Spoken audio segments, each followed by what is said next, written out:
Yun guys, sobrang haba na nung mga halaman ko dito.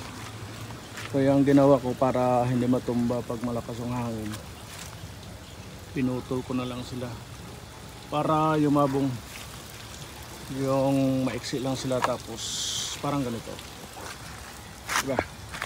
Maiksi lang siya tapos napakaraming sanga, parang bonsai na style. Ito kasing gusto ko. Yan, pinutol ko na rin. Ito rin.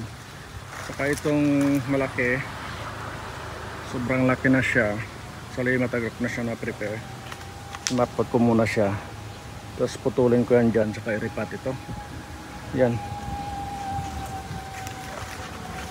ito yung unang mga pinutulan ko dito. Ito bago to.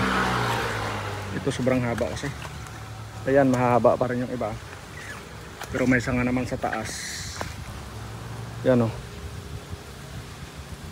mga fiddle fig at saka mga rubber plants. Wala na kasing time magmarkot, saka sobrang dami na rin. Yan o, padirect na yan sa lupa. Mother tree na yan. Kaso ang ilalim na dali ng grass cutter. Linisin ko lang palagi para hindi na tirahin ng mga gabon. Yun lang yan. Ang mga saging namin, ang aking copper lime, mga papaya, wala nang bunga, dinali na rin ng mga unggoy.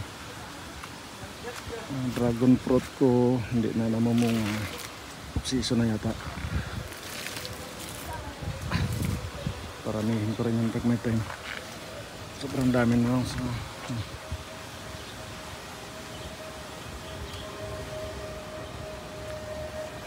ayun, tinusok lang to. Pinutol kasi dito. Tusok lang. Pag nabuhay, lipat. Kung hindi, mga bougainvillea, na-prone ko na rin. Yan, may ibang tinusok din ako dyan. Okay lang kung hindi mabuhay. May project ako nito in the future.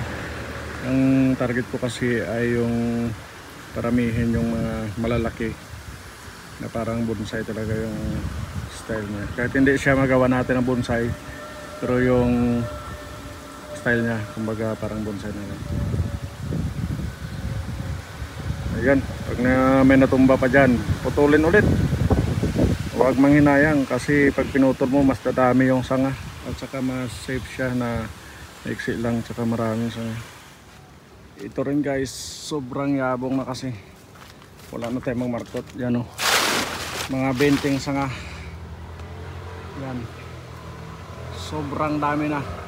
Naging gubat na dito yung, kung maalala nyo dati sa mga video natin, no, nagsisimula pa lang kami ditong magtanim, ay ano, gubat na. Kaya pinuputol na lang namin muna.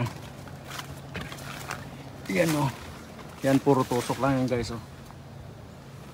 Kasama ko yan, pinutol dyan, tapos tinusok. Pero may iniwan siyang malaking sanga dito sa akin. Gawin ko ulit na markot.